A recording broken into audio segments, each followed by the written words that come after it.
कुछ साल पहले तक लाहौल की इस खूबसूरत दुनिया तक पहुंचना इतना आसान नहीं था और मनाली से यहाँ तक पहुंचने में लगभग पूरा एक दिन लग जाता था।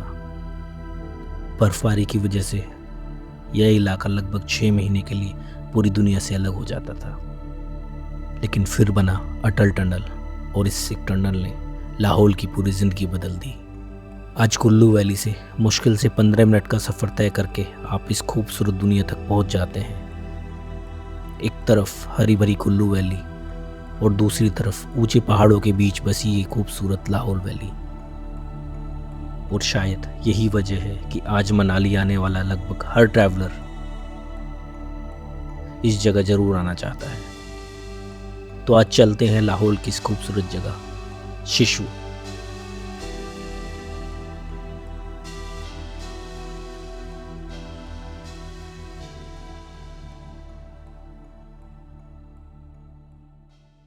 पिछले व्लॉग में हमने आपको खूबसूरत उदयपुर दिखाया, यहाँ की खूबसूरती, यहाँ के लोगों की जिंदगी और लाहौल की एक अलग ही दुनिया।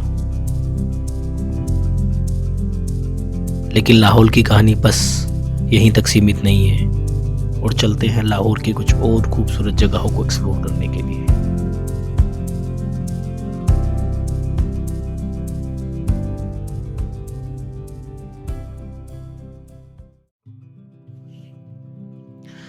आज की जर्नी स्टार्ट करते हैं और चलते हैं लाहौल की एक और खूबसूरत जगह शिशु तक।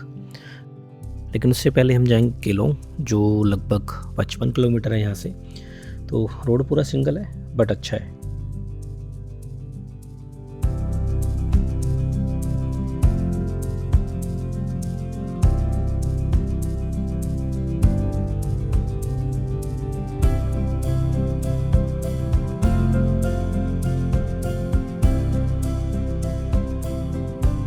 तो यार यहाँ तक तो रोड पूरा अच्छा था बट ये एक जगह डाइवर्जन है। आगे कोई पुल वुल टूट गया, अभी कुछ दिन पहले बाढ़ आई थी यहाँ पे, तो ये पूरा रिवर्स से होकर रास्ता निकल रहा है। लेकिन ज़्यादा नहीं है, हार्डली 1 किलोमीटर होगा ये, एक मतलब पूरा रिवर क्रॉस करना है और हम पहुँच जाएंगे वापस से अपने हाईवे पे।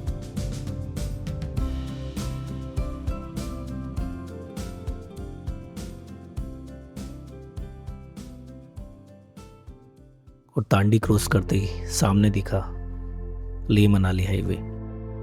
और सच में जैसे जान में जान आ गई हो, क्योंकि पिछले कुछ दिनों से हम हिमाचल की इन्हीं दुर्लभ घाटियों में ट्रैवल कर रहे थे।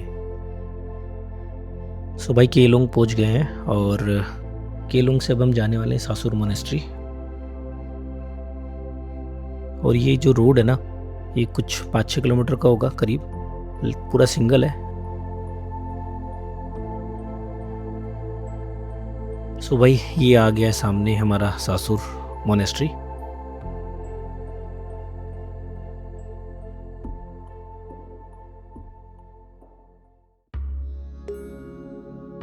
अंदर मोनेस्ट्री जाने से पहले आखिर ये जान लेते हैं कि इसका नाम शाशुर क्यों पड़ा। शाशुर का मतलब है नीले चीड़ के पेड़ के बीच वाली जगह। और अगर आप आसपास देखेंगे तो समझ आएगा कि इसका नाम सासुर क्यों रखा गया। जैसे ही हमने अंदर कदम रखा, सबसे पहले नीचे वाले फ्लोर पर प्रेयर व्हील्स दिखाई देते हैं। यहाँ लोग इन प्रेयर व्हील्स को घुमाते हुए इसकी चारों तरफ परिक्रमा करते हैं। बुद्धिस्ट परंपरा में इसे प्रार्थना का ही हिस्सा माना जाता है। सासुर मोनेस्ट्री की कहानी करीब 7वीं शताब्दी से शुरू होती है। जंस्कार से आए लामा देव ने यहाँ पहले से ही मौजूद एक छोटे से गुम्फा को रेनोवेट किया और इसे एक बड़ी मोनेस्ट्री के रूप में विकसित किया। बाद में उन्होंने अपना काफ़ी जीवन इसी जगह को समर्पित कर दिया और कहा जाता है उन्होंने अपनी अंतिम सांस इसी जगह पर ली। यानी आज जो मोनेस्ट्री हम देख रहे हैं, इसकी कहानी लगभग 400 साल पुरानी है। ऊपर आते ही आपको दीवारों पर बनी बेहद खूबसूरत बुद्धिस्ट पेंटिंग देखने को मिलती है। पूरी मोनेस्ट्री एक्सप्लोर करने के बाद जब हम इसके सबसे ऊपर वाले फ्लोर पर पहुंचते हैं तो ऊपर से पूरा केलोंग, आसपास के पहाड़ और सामने फैली लाहौल वैली एक साथ दिखाई देती है। इतने सालों बाद भी सासुर मोनेस्ट्री अपने अंदर उस पुराने लाहौल की हिस्ट्री और बुद्धिस्ट कल्चर को संभाल कर खड़ी है।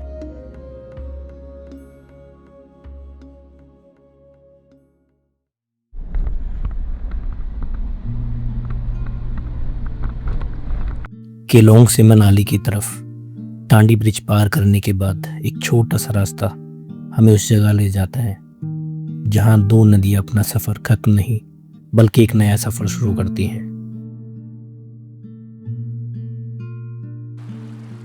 यह है चंद्रभागा संगम। हिमाचल की दो नदियां चंद्र और भागा। चंद्र जो बारालाचाला के पास से चंद्रताल के आसपास से निकलती है और भागा जिसका जन्म सूर्यताल के पास से होता है। दोनों अलग अलग रास्तों से निकलती हैं, अलग अलग पहाड़ों का सफ़र तय करती हैं और लाहौल की इस घाटी में आकर एक दूसरे से मिल जाती हैं। और जिस पर ये दोनों नदियाँ एक होती हैं, यहीं से इनका नाम पड़ता है चंद्रभागा। आगे यही नदी जम्मू कश्मीर में प्रवेश लेते ही अपना नाम बदल देती है और यहाँ इसे चिनाब के नाम से जाना जाता है।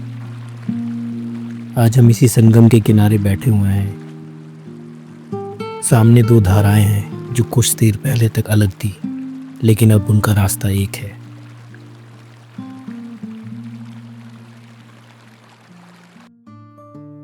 चंद्रभागा संगम पर कुछ पल बिताने के बाद हमने अपना सफर आगे बढ़ाया शिशु की ओर।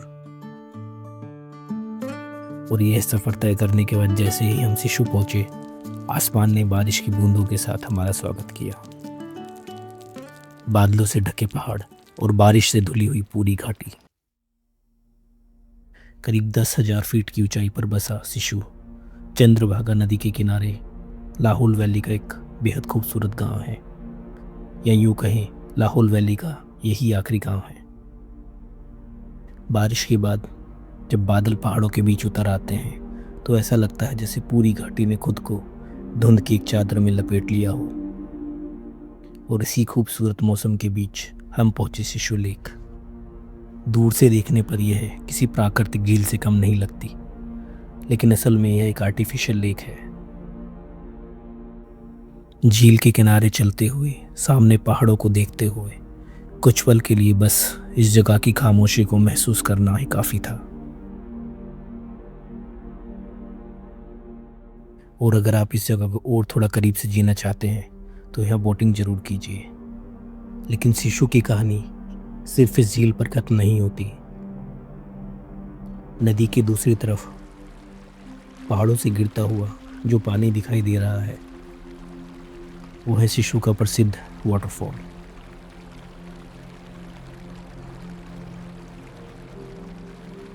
हमारा प्लान था इस वाटरफॉल को करीब से देखने का, लेकिन वहां पहुंचने के लिए पहले नदी को क्रॉस करना पड़ता है। नदी पार करने के लिए यहाँ कोई फ्लाईओवर नहीं, बल्कि आपको जिप लाइन का ही ऑप्शन मिलता है। लेकिन लगातार होती बारिश ने शायद हमें वहाँ जाने से रोक दिया। और ऐसा लग रहा था शायद बारिश ने शिशु को और भी खूबसूरत बना दिया है। एक तरफ शांत झील, दूसरी तरफ बहती चंद्रा नदी और सामने गिरता हुआ वाटरफॉल और ऊपर बादलों में खोए हुए पहाड़।